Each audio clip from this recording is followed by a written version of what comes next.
지난 서울시장 선거 끝나고 민심이 무섭다 하더니 지금 뒤에서 벌어지는 일들을 보면 정말 가관입니다. 선거 직전에 터진 그 수많은 의혹들, 명태균 이름이 재판에서만 57번이 불려나오고 징역형까지 구형됐는데 돌아오는 답변은 직접 증거 없는 정치 기소다, 황당하다라며 뻔뻔하게 오리발만 내밀고 있습니다. 게다가 시민의 눈과 귀가 되어준 언론의 정당한 보도를 두고는 보도량이 너무 많아서 선거에 방해됐다며 무작위 손해배상 소송으로 입을 막으려 듭니다. 심지어 자기들이 불리하게 시작하는 사전투표 결과는 믿지 못하겠다며 국민의 소중한 투표권까지 흔들어대고 선관위를 해체하자고 으름장을 놓는 게 지금 민주당을 옹호하는 자들의 진짜 모습입니다.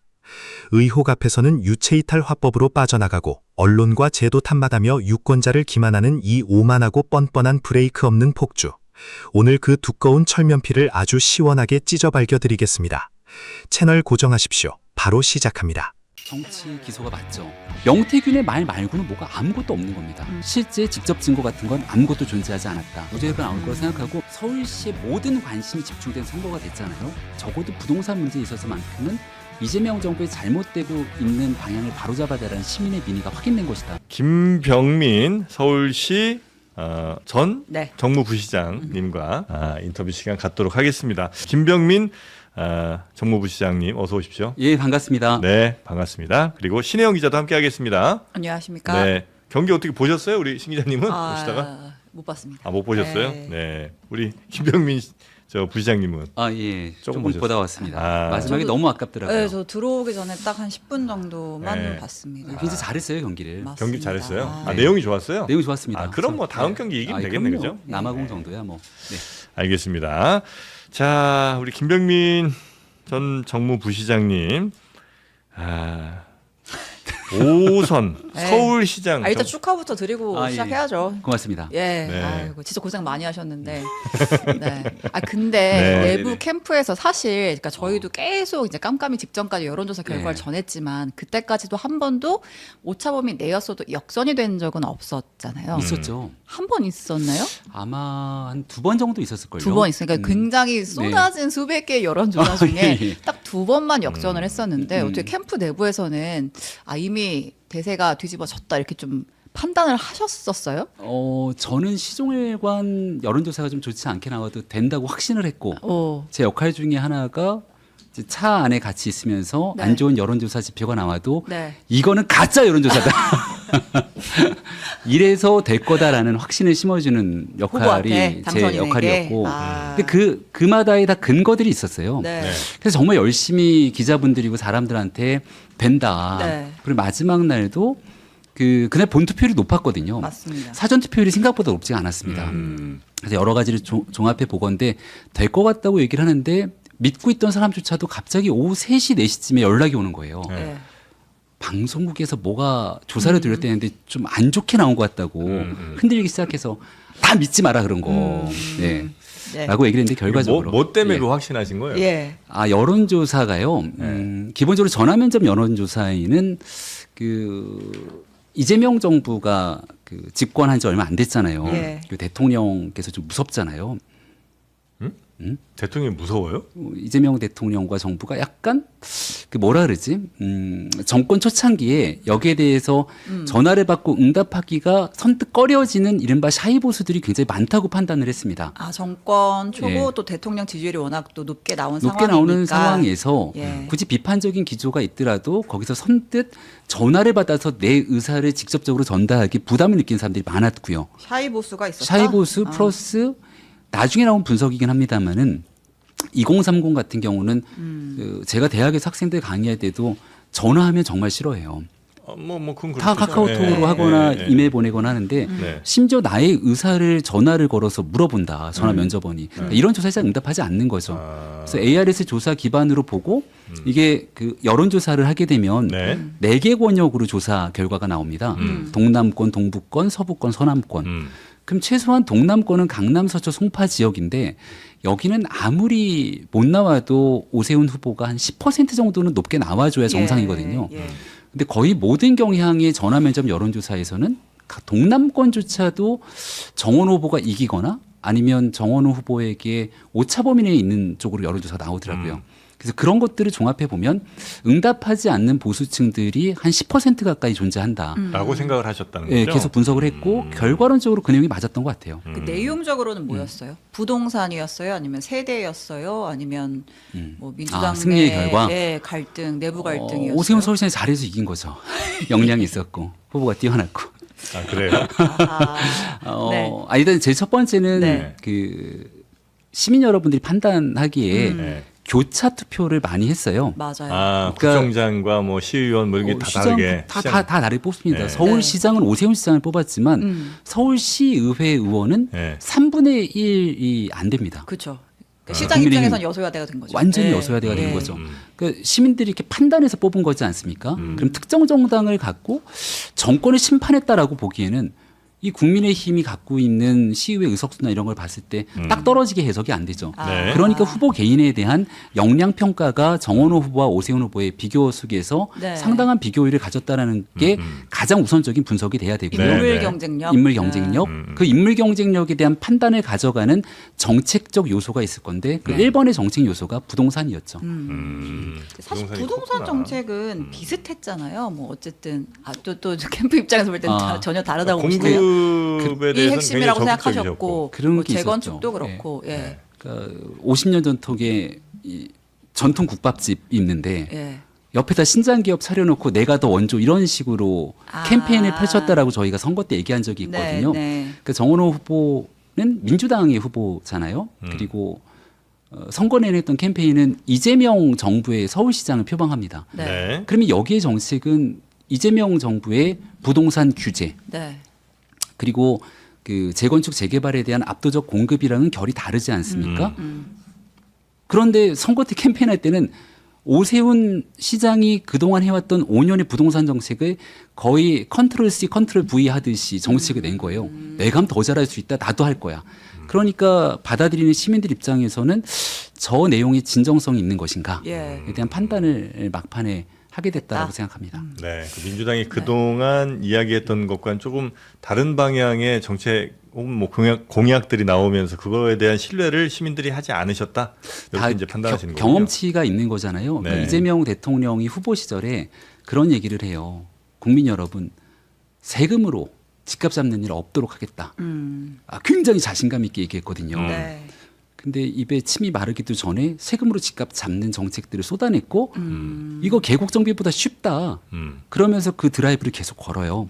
그리고 중간에 여론이 좋지 않게 흘러갔고 5월 달은 특히나 양도세 중과 기간이 다 끝난 상태 그렇죠. 속에서 부동산이 다시 우상향하고 있음에도 불구하고 네. 방향이 틀리지 않았다고 했고 선거가 장특보는 끝나고 계속. 나서도 마찬가지로 국토부 장관, 대통령 기자회견을 통해서 이 정책 문제 없다 이렇게 마이웨이를 걷기 시작하죠. 그러니까 국민들이 봤을 때는 저런 방식으로 정책과 행동은 가고 있는데 네. 이재명 정부의 시장을 표방한 후보가 나와서 내 정책은 다를 거예요라고 얘기를 하니까 네. 이재명 대통령도 선거 때 얘기하고 말을 이렇게 쉽게 바꿨는데 과연 저걸 지키겠는가라고 하는 믿음이 흔들렸던 거죠. 또 우리 김병민 저 정무부 시장님은 왜 저 비호감도가 높을까요? 저요? 네. 저 호감도가 높은 편 아닙니까? 아니야, 내가 지금 댓글 좀 보는데 물론 이제 뭐 예. 종종 뭐 당에 따라서 등등 이게 좀 있긴 있는데 네. 오늘 유독 높은 것 같아. 하여튼 멕시코 전에 이 경기 성과가 안 좋은 게 멕시코 저한테 탓인가? 제가 볼 때는 네. 그러니까 이제 되게 네. 좋아하시는 분들도 많고 기자들이랑도 네. 굉장히 또 프렌들리하게 하시고 네, 네. 근데 이제 지금 이제 이번 선거에서 이제 민주당에게 가장 뼈아픈 패배가 어떻게 보면은 서울이었다 보니까 이제 거기에 대해서 아직 납득 못하는 이제 민주당 지지층이 예. 꽤 있고 이제 오늘 또 이제 그분들이 또 그래서 그런가? 기분이 별로 안 네, 좋으시군요. 또 이해해 승리자의 주십시오. 대변인이 네. 나오니까 네. 아 그래요. 네, 네. 근데 알겠습니다. 어쨌든 우리가 승패가 있고 네. 선거란 건들 네. 이제 뭐 승리 요인이든 패배 요인이든 그럼요. 분석을 네. 할 때 아. 양쪽 얘기를 또 다 들어보는 게 의미가 있잖아요. 네, 네, 네, 어쨌든 네. 이제 어려운 승리를 하셨는데 그리고 나서도 이제 아직도 두 개의 또 이제 관문이 남아 있는 것 같아요. 예. 네. 하나는 이제 그 여론조사 관련된 이제 재판이 이제 본격화되고 있고 두 번째는 지금 국민의힘에서 장동혁 대표가 재선거 서울을 포함한 전면 재선거를 주장하고 있지 않습니까? 네. 그거는 예. 뭐 중요하지 않죠. 그쵸 이제 그러니까 두 번째 거는 사실 심각하게 생각 안 하실 것 같은데. 장동혁 대표의 얘기에 당내 구성원들이 동의 잘 안 하잖아요. 네. 그래서 의총을 통해서 의원들이 이야기를 물어보니까 네. 장동혁 편 그리고 정정식 편 이렇게 손들어 하니 사람들이 다 난 정정식 편 예. 이렇게 해갖고 예. 내용이 정리가 된 상태예요. 예. 더 이상 뭐 얘기할 것 만한 같고. 정치적인 이슈는 아닌 것 같다. 예. 첫 번째가 뭐죠? 재판이 재판. 잠깐 그러면 장동혁 대표는 사실 이제 선거 소청까지는 서울시랑 그래서 이제 협의까지 됐잖아요. 뭐 해가지고 이제 소청은 어쨌든 절차상의 하자를 따지는 거니까 네. 근데 선관위가 재선거 낼 결과 낼 가능성은 없어라고 보는데도 불구하고 네. 장동혁 대표는 왜 계속 이 얘기하는 거예요? 선거가 끝나고 내내 그 얘기를 해왔잖아요. 예. 그러니까 할 얘기가 있는 거죠. 아, 근데 안 된대잖아. 그 얘기가 아니면 원래 해야 될 얘기들이 있는데 그걸 안 하고 이 얘기를 한 거지 않습니까? 예. 원래 해야 되는 얘기는 6월 3일 지방선거 국민의힘이 숫자상으로 굉장히 큰 패배를 한 거거든요. 광역단체장 숫자를 놓고 보더라도 네. 그러고 나면 당연히 그 다음날 90도로 국민들 앞에 고개 숙이고 선거 패배에 대한 책임을 통감합니다. 지금 이 순간 지도부는 어떻게 하겠다로 가야 되는데 그 해야 되는 본질적인 얘기를 안 하고 바로 올림픽 공원으로 가서 이 얘기를 계속 하고 있는 거잖아요. 예. 그러니까 해야 되는 본질에 대한 얘기 대신 시선을 좀 다른 쪽으로 돌렸던 게 아닌가라는 아. 생각이 지우기 어려운 거죠. 네. 그래서 당선인이 거취 자리 보존형 구호다 이렇게 네. 입장까지 내신 거죠. 네. 장동혁 대표가 그 선거 국면에서 오세훈 시장이랑 한 번도 같이 유세를 안 했잖아요. 네, 한 번도 안 했죠. 네, 그건 이제 오세훈 후보가 이제 절대 난 안 할래라고 해서 그렇게 됐던 거예요. 시종일관 네. 장동혁 대표뿐 아니라 네. 정치인들과 연결이 되는 선거 캠페인을 안 펼쳤어요. 그러니까 선거 시작할 때 아마 기억하실지 모르겠는데 시민선대위를 발족하면서 시작을 합니다. 예. 그러니까 오세훈 시장이 5년의 서울시를 이끌었잖아요. 네. 지난 4년의 서울시정의 동행 매력 특별시 1번 비전은 들으신 분들도 있겠습니다. 약자와의 동행, 예. 어려운 사람들과 함께하겠다는 정책을 서울시 펼쳤죠. 국회의원이랑도 안 했나요? 지역을 가면 예를 들어 뭐 특정 강남이나. 지역마다 국회의원 당협위원장이 있으니까 거기에 갔을 때 국회의원 당협위원장들이랑 함께하는 건 기본값일 텐데 예를 들어서 선거라는 게 그렇잖아요. 서울 선거지만 유명한 사람이면 부산에 있는 사람, 대구에 있는 사람 전국 각지 와서 마이크 잡고 유세하고 캠페인을 도와줍니다. 부산 선거 같은 경우가 개소식이 부산에서 치러지게 되는데 네. 서울의 정치인들이 대거 내려갔잖아요. 이게 전국 선거 개념으로 정치적 선거를 치르지 않겠다라고 하는 걸 분명히 했고 네. 그래서 정책 효능감을 느꼈던 시민분들이 직접 서울시장 선거는 시민 중심으로 치르겠다고 얘기를 했기 때문에 네. 마지막까지 정치는 뭐 원내대표도 안 왔고 음. 예, 당대표도 안 왔고 누구와도 함께하지 그러니까 않았어요. 굳이 그런 이유는 그것이 선거에 더 도움이 된다, 진정성이 있다라고 생각했기 때문이에요? 아니면 그렇죠. 지금 현재 국민의힘이 워낙 그 당시에 인기가 좀 안 좋으니까 예. 괜히 묻어봐야 난 힘들다. 차라리 그냥 혼자 뛸란다 이거예요? 일단은 지방자치단체의 지방선거는 생활정치 선거거든요. 네. 그렇잖아요. 구청장, 시장 이 사람들은 생활 정책을 펼치는 사람들이라 네. 여기 중앙 정치인들이 우르르 와서 얘기하는 게 도움이 안 된다고 판단한 겁니다. 그러니까 알겠습니다. 시민들 중심으로 가겠다. 네. 두 번째는 국민의힘이 개혁도 하고 국민들 눈높이에 맞게 변화해야 된다고 수차례 얘기를 했는데 그 얘기를 안 들었잖아요. 예. 그럼 같이 할 이유가 없는 거 아닙니까? 네. 그래서 이제 뭐 좀 개혁적 성향을 가지고 유승민 전 아, 의원 예. 같은 경우에는 이제 유세를 했던 것 같고, 근데 맞아요. 장동혁 대표가 끝까지 주장하는 건 나도 서울시장 당선에 기여했다. 네. 그 내가 홍대 가서 2030들을 대상으로 커피 한 예. 잔의 여유라는 앞치마를 입고 내가 뛰어줬고 했기 때문에 다 그게 합쳐져서 오세훈이 이긴 거다. 이렇게 또 분석을 하는 것 같더라고요. 그러면 이제 장동혁 대표가 서울의 구청장 선거에 유세를 간 분들이 있어요. 예. 성동구청장 아, 네, 맞아요. 선거에 갔고 마포구청장 선거에 갔었던 걸로 기억을 하는데 너무 애석하게도 다 낙선하셨습니다. 그리고 커피 한 잔의 여유로 네. 캠페인이 정말 멋지게 국민의힘을 대표해서 얘기를 하니까 예. 그 캠페인이 정확하게 주요했다면 서울시의원이 최소한 3분의 1 이상은 됐었어야겠죠. 네, 왜냐하면 광역의원 선거는 기초의원 선거는 규모가 작잖아요. 그래도 얼굴 보고 아는 사람들 중심으로 가번나번 골라 찍는데 그렇죠. 광역의원 선거가 정확하게 그 정당의 투표율과 비례해서 나가는 경우들이 많이 있거든요. 예. 네, 그런 아쉬움을 이야기 드립니다. 네. 자, 그리고 하여튼 그 선거와 관련해서는 이제 하나 축이 있었고, 그 다음에 첫 번째 그 고개가 이제 사법, 그러니까 재판이, 사법 리스크. 예. 재판이 6월 20 며칠이죠? 20 선거 나오는 게. 재판 다음 달 6월은 다음 달에. 지금이고요. 네. 아, 어제 그제 결심 공판으로 구형까지 났고. 끝났고 예. 네. 다음 달 7월 20 며칠인가? 7월 20 며칠인가요? 예, 예. 네. 한 달 정도 뒤에 선고가 나옵니다. 나오죠. 네. 요거는 당연히 이제 무죄라고 생각하실 거고요. 네. 그러니까 명태균 씨로부터 여론조사를 받고, 그러니까 여론조사를 의뢰해서 여론조사 하게 하고, 이제 오세훈 시장이 이제 후원자로 알려진 뭐 네. 김한정 회장한테 통해서 비용을 대납했다. 이제 이게 의혹의 골자였고, 특검에서는 그렇다라고 하면서 지금 징역 1년 6개월을 구형을 했고, 오세훈 시장은 완전한 사실무근이고, 이거는 정치 기소다 이렇게 또 말씀을 하시는 거고요. 네. 예. 정치 기소가 맞죠. 왜냐하면 이 사건이 처음 불거졌던 게 윤석열 대통령 시절이에요. 네. 그때 검찰에서 그 내용을 수사를 한 1년 가까이 했을걸요. 저도 참고인 조사를 받았어요. 예. 그 당시에 중앙지검에 가서 한 1년 가까이 기소조차 못하고 계속 들고 있었어요. 왜냐하면 수사랑 검사랑도 그 당시에 제가 가서 한 8시간 앉아서 참고인이니까 이 얘기 저 얘기 다 해봤는데 네. 명태균의 말 말고는 뭐가 아무것도 없는 겁니다. 예. 돈이 간 건 맞잖아요. 김한정 회장의 돈이. 김한정 씨가 돈이 갔는데 네. 그거는 뭐 3천 얼마로 알려져 있지 않습니까? 예. 그거는 명태균 씨와 강희경 씨를 통해서 나왔던 언론에 보도된 내용일 뿐 그 뒤로 갔던 돈들이 꽤 많은 돈들이 가요. 그러니까 그게 오세훈 시장 때문에 간 것이 아니라 김한정 씨와 명태균 씨 간의 관계 때문에 돈이 계속 오갔던 내용들이 있는데 그런 거 다 치워버리고 자체 보궐선거 요만큼 때 이거 여론조사 때문에 돈 오갔지라고 규정을 짓고 지금 기소를 하고 네. 재판에 들어가 있는 거거든요. 네. 그렇다면 두 가지가 입증이 돼야 됩니다.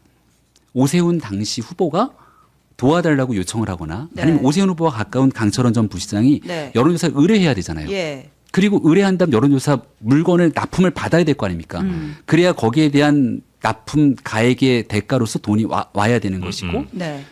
재판하는 끝까지 이 특검에서 명태균이라는 사람의 이름을 57번을 얘기해요. 최종 변론 때. 왜 57번을 얘기하냐면 명태균에 따르면 명태균의 주장에 의하면 아. 다 명태균의 말에만 의존했지 그 내용들에 대한 결과가 아무것도 없는 거예요. 명태균 잘 아는 것처럼 황금폰으로 유명한 사람인데 네. 하다못해 오세훈 당시 후보랑 통화를 여러 차례 했다면 녹취라도 뭘 갖고 있어야 될 것 아닙니까?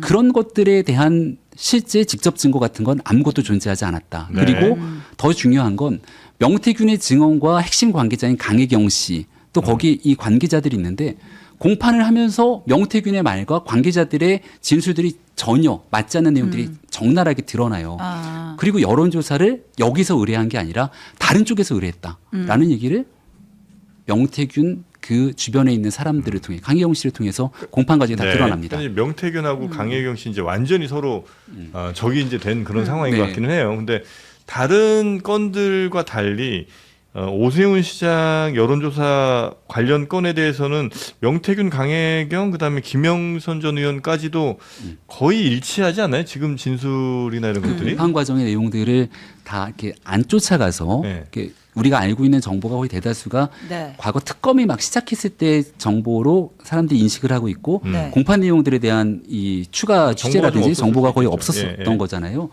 한 3달 정도 되는 기간 동안 저도 재판장에 가진 않았지만 예. 같이 갔던 사람들을 통해서 내용들을 계속 끊임없이 들었거든요. 네. 근데 갔다 온 사람들의 공통된 얘기들은 직접 증거는 아예 없었고 특검이 기소를 했으면 입증하기 위한 그리고 갔는데 명태균 씨와 그 강혜경 씨 또 그 한 명 더 있는데 이 사람들 간의 진술이 전혀 일치하지 않았다. 그리고 심지어 공판 과정에서. 네, 강혜경 네. 씨의 증언에 따르면 여론조사를 의뢰한 게 여기가 아니라 딴 쪽이다. 그리고 그 여론조사가 조작됐던 내용들까지 다 드러난 거예요. 예. 예. 결과 그러니까 없이 그랬죠, 사실은. 예. 그러니까 그런 내용들을 종합해서 봤을 때 네. 오세훈 시장에게 이 검찰이 징역을 구형한 것도 황당한 일이고 이거를 유죄로 입증할 재간이 없다. 이 특검에서 이제 오세훈 시장과 명태균 씨 사이 연결고리로 봤던, 그러니까 이제 여론조사를 지시했고 전달했던 연결고리로 본 인물이 이제 강철원 전 네. 부장인데 실제로 그 지시와 관련된 어떤 물증 같은 거를 특검이 제시를 했나요? 내용이 아예 없었다니까요. 뭐 메시지라든지 예, 뭐 전혀. 구두라든지 예. 뭐 본 증언이라든지 이런 그런 게 거를 있으면 세상에 다 알려졌겠죠. 그 정도로 예. 없는데 물론 이제 제가 법정은 물론 안 가봤습니다만 1년 6개월 추징금 3,400 이렇게 구형을 해요. 김건희 예. 특검 때 다른 사람들한테는 더 세게 구형해요. 그러잖아요. 이게 우리가 알고 있는 예. 그 수사 주체가 김건희 특검, 민중기 특검이에요. 예. 네. 그 기사 한 번씩 검색해 보시면 민중기 특검 줄줄이 줄줄이 무죄. 그 민중기 특검이 기소했던 것 자체가 얼마나 무리하게 다른 사람들이 기소하고 그 뒤에 무죄가 나거나 혹은 공소기각이 나요. 아 이거는 애당초에 기소할 건이 안 된다. 민주기 특검 그것 때문에 비판 많이 받긴 비판 했죠. 엄청 많이 받았죠. 예. 그러니까 거기에 같이 연장선상에 있는 내용이기 때문에 민중기 특검이 징역 1년 6개월밖에 구형을 안 했다고 오히려 이렇게 얘기하는 사람들까지 있을 정도입니다. 그러니까 100만 원 이하 이게 문제가 예. 아니고 아예 무죄 나올 거라고 이제 생각하시는 거군요. 네, 무죄가 나올 거라 생각하고 만약 무죄가 나오게 된다면 그때 이제 다음은 민중기 특검 차례가 될 거예요. 법 왜곡죄라는 게 새로 신설되지 않았습니까? 네. 나중에 보니까 이제 좋은 법을 만들었더라고요. 민중기 특검 같은 사람 단죄하라고 있는 법이 법 왜곡죄. 아, 그래서 그래요? 이 내용에 대해서 아니 없는 죄를 갖고 덮어씌워서 사람을 무고하고 여기에 대해서 그 증거 내용들을 명태균의 말로 조작해서 만들었다면 네. 근데 사실 재판이 네. 나오기도 네. 전에 공소에 조작된 기소가 됐으면 공소를 취소하라는 게 이 정부의 입장 아닙니까? 그 네. 물증을 찾아내는 게 물론 이제 특검의 기소라는 검사의 역할이긴 하지만 이제 일각에서는 그렇게 보는 것 같아요. 이제 김건희, 명태균 사이에 관련된 내용에서는 어쨌든 금전이 요구한 것이 없었는데 이 경우에는 어쨌든 이제 오세훈 전 시장의 후원 회장을 맡았던 인물로부터의 돈이 나갔다라는 후원 것 회장이 때문에 아니고요. 예. 여러 후원자 중 하나. 여러 후원자 중 하나. 왜냐면 원오브 후원 선거 후원회. 때는 누구나 500만 원씩 후원할 수 있으니까 예. 서울시장 선거에 쓰일 수 있는 비용이 30한 8억 40억 네. 정도가 되는 중에 네. 500만 원씩 후원했던 수많은 사람 중에 한 명. 한 명. 근데 이제 후원 회장 이렇게 언론에서 자꾸 네. 그 아니, 오래 예. 친밀한 관계였던 건 맞잖아요. 그러니까 아는 사람 중에 한 명이죠. 예. 예, 후원자 중에 한 명. 예. 그러니까 후원회장 뭐 자칭 혹은 뭐 그냥 네. 그 후원자 주변에서 중 한 명. 부르기에 네. 뭐 아이고, 회장님 이렇게 했다는 거죠. 예. 저도 뭐 제가 그렇게 가족까지 가까운 사이는 아니지만 네. 2년 정도 정무부 시장 하고 또 있다 보면은 누가 친하고 가까운지 다 알잖아요. 네. 친밀한 관계가 아닙니다. 이렇게. 음. 네. 그래서 이거를 이제 오세훈 시장의 지시가 아예 없었다라고 재판부가 볼 건지 무관하고 이제 그냥 다른 또 뭐가 막 있는 그런 상황이었다고 볼 건지 어쨌든 제3자를 통해 냈다고 볼 건지 이제 재판부가 이제 그거를 중점적으로 이제 판단을 하겠죠. 핵심. 곧 머지않아 다음 머지않아 달에, 다음 달에. 선거 결과 나오니까요. 네. 선거에 영향을 미치기 위해서 지방선거 전에 무리하게 기소한 기소를 했다. 것인지 이제 그 판단도 내려지겠죠. 알겠습니다. 네. 그리고 네. 서울시에서 MBC에 손배소 제기했더라고요. 아, 손배소도 하고 네. 뭐 할 수 있는 조치들을 다 하고 있어요. 예. 거의 근데 철근 누락 관련해서죠. 예. 예. 그러니까 이유는 그 특정 언론사에 대해서 막 그 언론사랑 싸우겠다는 게 아니라요. 그 오세훈 시장 네. 스타일이 아니잖아요. 그래서 좀 의아하긴 했거든요. 그러니까, 보통 그래요. 선거가 끝나고 나면 네. 다 좋은 게 좋은 거지 이렇게 넘어가는데 네. 확실하게 바로잡아야 될 게 있어요. 저도 선거를 여러 차례 나가봤는데 네. 선거일이 다가왔을 때 갑자기 특정 언론사에서 기사를 음해성 기사 이렇게 띄워버려요. 그리고 요즘은 그 기사를 기반으로 뉴미디어에서 뭐 쇼츠니 막 돌아다니지 않습니까? 그리고 그게 선거에 영향을 미치고 낙선하고 나면 구제받을 길이 없거든요. 철근 누락 보도를 MBC가 단독 보도했던 게 5월 중순 정도로 기억을 합니다. 네.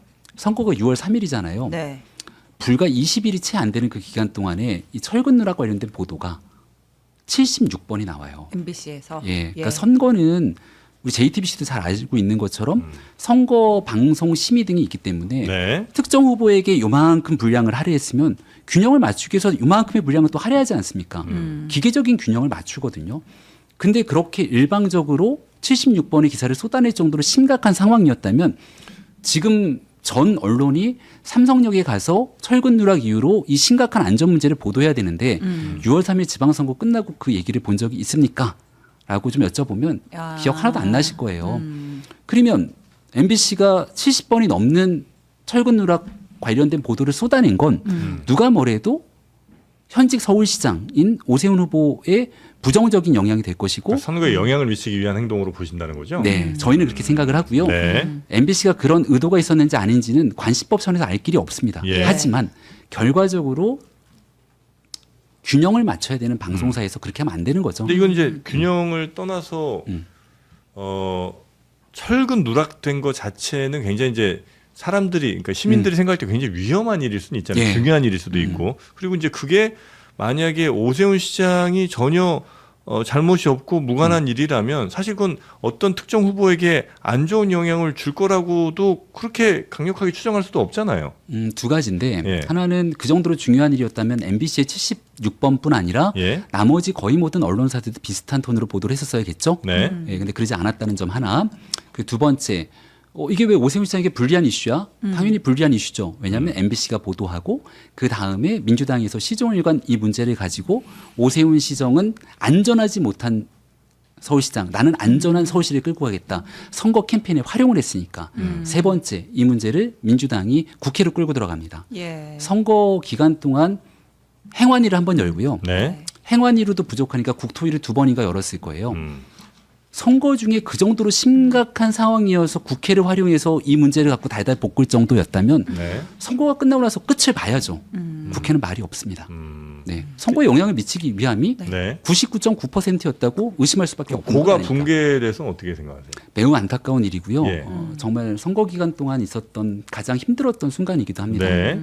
그러니까 철근 누락 잠깐만요. 철근 네. 누락 관련해서는 사실 저희도 열심히 보도를 네. 했던 것 같고 모든 언론사에서 이제 어떤 과정에 문제가 있었는지에 대해서 이제 따져 보려는 책임 소지가 어디에 있는지 이제 보도를 했던 것 같고 후속 취재도 들어갔는데 이제 뭐 MBC 보도량이 많기는 했죠. 이제 또 이제 아마 MBC는 항변하기로는 우리가 처음 단독 보도한 것이고 네. 후속 보도를 또 언론의 기능을 하면서 이어갔다 이제 이렇게 이야기를 할 것 같아요. 근데 이게 손배소를 그러니까 단순히 관시법적으로 정치적인 의도가 있는데 이제 이 선은 사실 정치적인 선에서 나아갈 부분인 것 같고, 네. 근데 손배소를 제기한다고 하는 건 MBC의 보도에서 어떤 사실관계를 왜곡했다든지 뭐좀 정정 보도를 청구할 만한 왜곡 보도가 있다든지 이런 부분이 있어야 할 것 같은데 네. 이 캠프에서 보시는 그런 부분이 있어요? 그 뭐 제가 그 예. 부분을 손배소를 제기하거나 했던 주체가 아니기 때문에 예. 네. 그 내용은 좀 알아보겠습니다. 어떤 부분 때문에 어떤 사실관계 예. 때문에 왜곡 손배소를 보도라고 했는지. 말씀하시는 그러니까 건지 손배소를 예. 했던 내용들이 다 있을 거잖아요. 예, 예. 그거는 아마 서울시의 대변인 언론을 네. 총괄하는 쪽에서 손배소를 네. 제기하고 있을 텐데 네. 그 근거들이 다 있을 거예요. 아니, 왜냐면 단순히 보도를 많이 했어. 보도량이 많았어. 네. 이걸 가지고 손배소를 하기는 조금 애매한 측면이 네. 있을 것 같아서. 아마도 서울시가 얘기했던 그 당시의 해명 자료 예. 뭐 등등에 대한 내용들이 다 있을 건데 네, 그게 충분한 반론이 빠졌다든지. 보장이 되지 않았을 거라고 저는 보는데요. 아, 그래요? 네. 알겠습니다. 그건 뭐 나중에 혹시라도 알려주시면 네. 감사하겠고. 네. 자, 그래서 이제 서울시 5번째 이제 5선. 정말 역사상 오세훈. 처음이고 네. 앞으로도 오기가 쉽지 않은 그러니까요. 그런 상황일 것 같은데 네. 이제 제일 처음 하셔야 되는 건 뭡니까? 뭐부터 중점을 두고 시작하실 거예요? 시정을. 제일 첫 번째로 얘기를 했던 건 부동산 문제부터 풀어가야 될 것 같아요. 선거 기간 동안 여러 캠페인을 했지만 부동산. 시민들이 갖고 있는 내 삶의 주거의 위협을 느끼게 됐던 네. 부분들이라고 생각을 하거든요. 네. 그래서 이재명 정부 출범하고 1년이 좀 지났는데 이제 7월 달이 되면 오세훈 민선 9기 5선이 시작되는 거잖아요. 네. 그러면 국무회의에 가서 이 부동산 아. 문제에 대한 정부의 정책들이 좀 바뀔 수 있도록 건의를 하겠다 이렇게 얘기를 합니다. 선거 때 이렇게 캠페인했거든요. 그러니까 기자분들도 물어보더라고요. 국무회의는 가서 지금도 얘기할 수 있었던 거 아니냐. 근데 그때 가서 얘기하고 하는 게 뭐가 좀 차이가 있습니까? 라고 했을 때 뭐라고 답변을 했냐면 서울시의 모든 관심이 집중된 선거가 됐잖아요. 그리고 여기에서 충분한 캠페인을 통해서 시민들께 전달을 드리고 난 다음에 여기에 힘이 실린 5선이 당선이 돼요.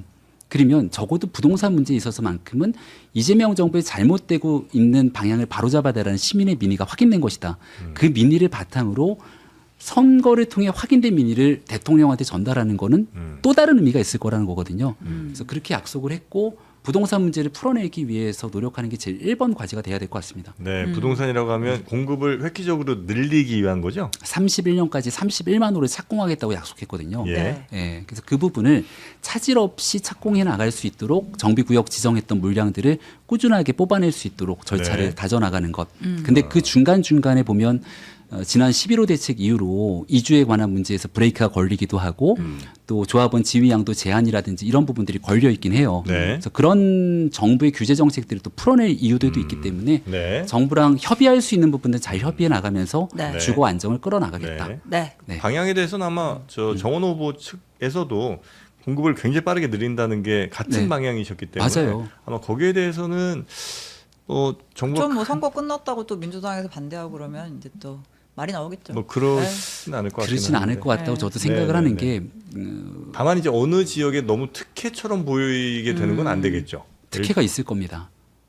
다시 강북 전성 시대를 외쳐왔던 강북 아하. 쪽에 낙후된 지역, 강북, 서남권 이런 지역에는 네. 특혜라고 불리울 정도의 강력한 인센티브를 줘야만 그래야 재건축 재개발이 진행이 돼요. 그러니까 강남권처럼 지가가 높은 데들은 네. 요즘 공사비가 급등해 있고 그래서 이게 조합원들이 어느 정도 부담을 하더라도 굴러갈 수 있는 사업장들이 있는데 네. 강북 지역이나 전남권 등 이른바 지가가 좀 낮은 지역 네. 같은 경우에는 특히 재개발 같은 경우에 내 분담금이 몇 천만 원 조금만 올라간다고 판단이 돼도 이 사업이 굴러가지 못하고 예. 멈출 수 있거든요. 예. 여기에 대해서는 지난 기간 동안 사업성 보정 개수 등 인센티브를 준 적이 있는데 여기에 더 강력한 인센티브를 포함해서 사업이 진행될 수 있도록 하겠다는 게 우리의 약속이기도 했고 진행을 할 겁니다. 강북 지역 그다음에 서남권 지역은 특혜라고 불리울 정도의 네. 이제 강력한 지원책이 있을 것이다. 네.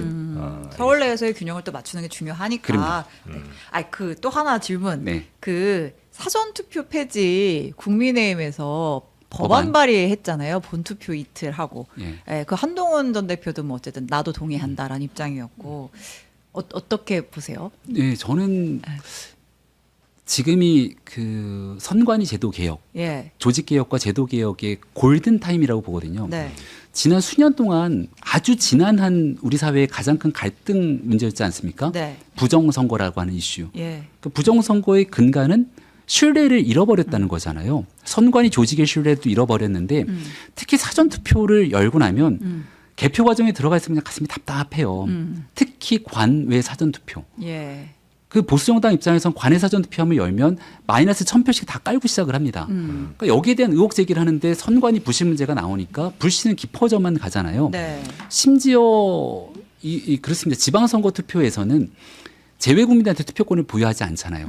지방선거는 예. 대신 누구한테 투표권을 부여하냐면 여기에 살고 있는 외국인들, 예, 어느 정도 기간이 있는 사람들한테 투표권을 줍니다. 그 지역을 잘 아는 사람들에게 투표권을 부여하는 거잖아요. 그래서 그 지역에 거주하고 있는 사람이라면 누구나 투표할 수 있도록 해주는 것이 맞기 때문에 네. 한 이틀 정도 충분하게 투표할 수 있는 권리를 보장하면 되지 않느냐. 그럼 이제 투표율도 어느 정도 방어가 예, 되고 사전 투표 같은 경우가 편리성을 담보하긴 합니다만은 예를 들어서 제가 그 대학생을 하나 예를 들면 나는 서울 동대문구 경희대 앞에서 생활합니다. 네. 원래 살던 나의 고향은 저쪽 뭐 대구나 뭐 예. 경남 쪽 어딘가 있더라도 근데 그 동네는 가지도 않아요. 난 여기서 사니까. 근데 주소지는 거기로 돼 있습니다. 예. 그럼 사전 투표를 통해서 결국은 나는 저쪽에 있는 투표를 하게 되는데 네. 내 투표의 그 투표 행위 자체가 그 지역에서 면밀하게 생활하고 있는 사람들과의 결이 좀 다르게 나타날 수 있잖아요. 네. 그래서 이런 부분들을 고민하더라도 관외 사전 투표는 적어도 없애는 것이 어떨까라는 생각들을 저는 갖고 있고 그리고 사전 투표가 선거 본 투표일보다는 5일 정도 앞서서 진행하잖아요. 예. 그 5일 동안 5만 가지들이 펼쳐지게 됩니다. 네. 그럼 그잖아요. 그러니까 차라리 이런 여러 가지 부정적인 요소들을 고려해서 좀 제도 개선할 필요가 있다는 생각이고 그래서 국민의힘이 좀 아쉬운 거는 예. 네. 분위기가 확 올랐잖아요.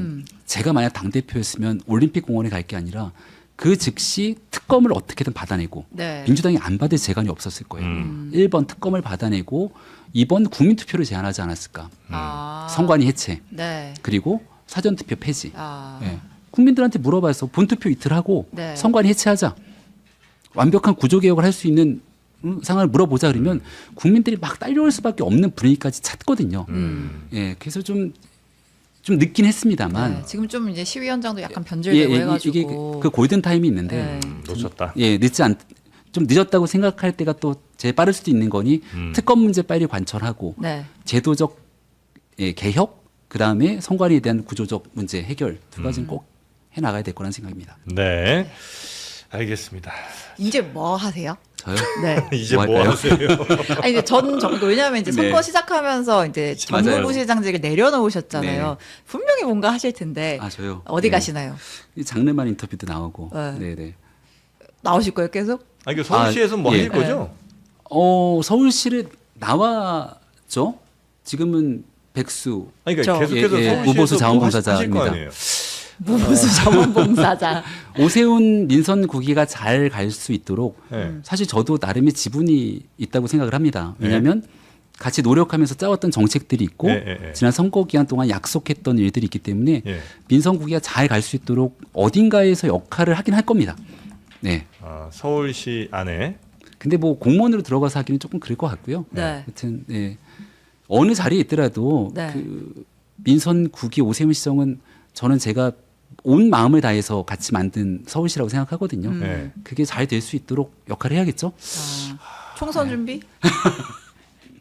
너무 멀어요? 네, 너무 먼 하셔야죠. 얘기를- 네. 네. 여러분, 지금까지 보신 것처럼 이번 서울시장 선거의 승리는 단순한 우연이 아닙니다. 이재명 정부의 잘못된 부동산 규제를 바로잡고 진짜 공급을 늘려달라는 서울 시민들의 엄중한 명령이자 민의가 확인된 순간이었습니다.